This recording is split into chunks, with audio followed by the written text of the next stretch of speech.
fresh killer. What up, tribe? What it do? I am here on location in South Africa. I was previously in Cape Town. Now I am in Johannesburg. Whole different kind of energy, different type of hype. It's a major city, a lot of people.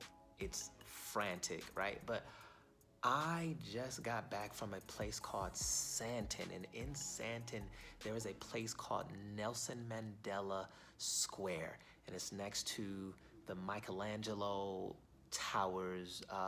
It's like a mall, right? And so it's a mall, it's a spa, it's all of these great things. Very upscale, really nice, lots of food, lots of places where you can, buy ties and suits. It was comparable to any mall in the United States.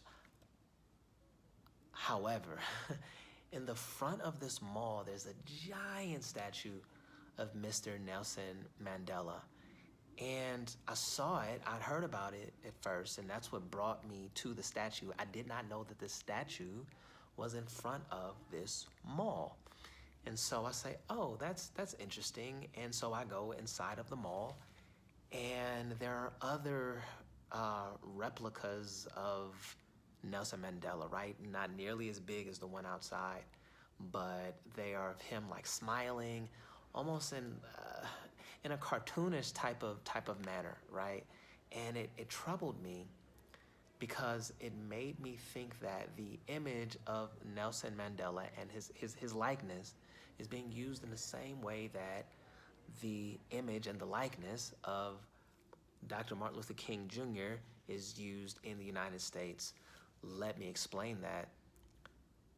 There's this thing where we're going to give you something to stop you, to make you feel like progress is being made, but it really isn't. We're going to name this school, this street, all of these things after Dr. Martin Luther King. We're going to have statues there. We're going to give we're going to have a holiday, a national holiday in his honor. Meanwhile, we're still being killed in the streets by police, by one another. We're still in poverty. We're still reading at a lower grade level than anyone else in school. All of these things still plague us, right? Still suffering from institutionalized racism, still incarcerated at an extremely high rate of diabetes. You guys know the statistics that dog the Black American experience.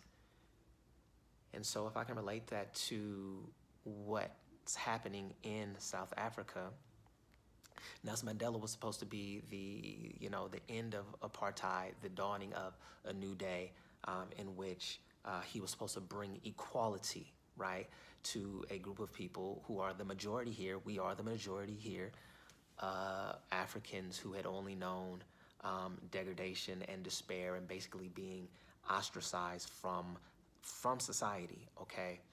And so, first off, let me just say, he's also being used as something that, like, he's safe, right? He went to prison for basically trying to bring down the white British government.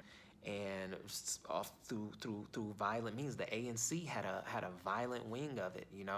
We know him as the old man, the skinny, and got out of and had done multiple years in prison, was a political prisoner. But he was a radical guy when he was coming up, and he was trying to bring apartheid to its knees by any means before he went into prison. But people forget about that, right? When they put his statues and everything there, because they just want him to be. It was almost like, if you all could have seen these images, it was almost like he was like a Santa Claus type character, right? And I was just like, it's interesting how we pick and choose what we want to accept from these Black leaders, right? From these people who are gadflies, who shook up society. So we know Martin Luther King as, marching in the street and getting, marching peacefully and getting hit in the head with bricks and not fighting back and nonviolence. But we disregard the part before he was murdered, when he spoke out against the Vietnam War and he questioned nonviolence, and he was hooking up with people like Stokely Carmichael, and he stopped using the word Negro and started using the word Black and became radicalized. We don't No, we don't deal with that, right? And one thing that the oppressor does is he wants to he wants the war fought on his terms, and he chooses the people that he will negotiate with, right? Which really isn't a negotiation, because if it's an upheaval, then you don't get to choose who you're going to deify, right? You don't get to choose the terms in which you're going to give up your power. You just give up that power. Better than that, you get that power taken from you, right? And things are never the same. Here in South Africa, things are the same. I just got back from Cape Town, as I stated before. White people still own all the wealth, right? And just a lot of white people, a lot of frivolous and expensive cars and all this type of stuff. White women walking their dogs, right? Their expensive dogs. White people with private beaches up on the hill. White people with black people just working for them, and then they go back to their township. All of these things that I'm like, this is, and we are a far way away from equality in South Africa. And once again, I think that they put these figures like Nelson Mandela in these public places to make people feel like the war is over, and it isn't. Now, I also want to say, let me take a step back. I get excited sometimes. I cannot definitively say that, things are the same, because I did not visit South Africa before apartheid. I didn't grow up in apartheid, so I don't have that basis for comparison, right?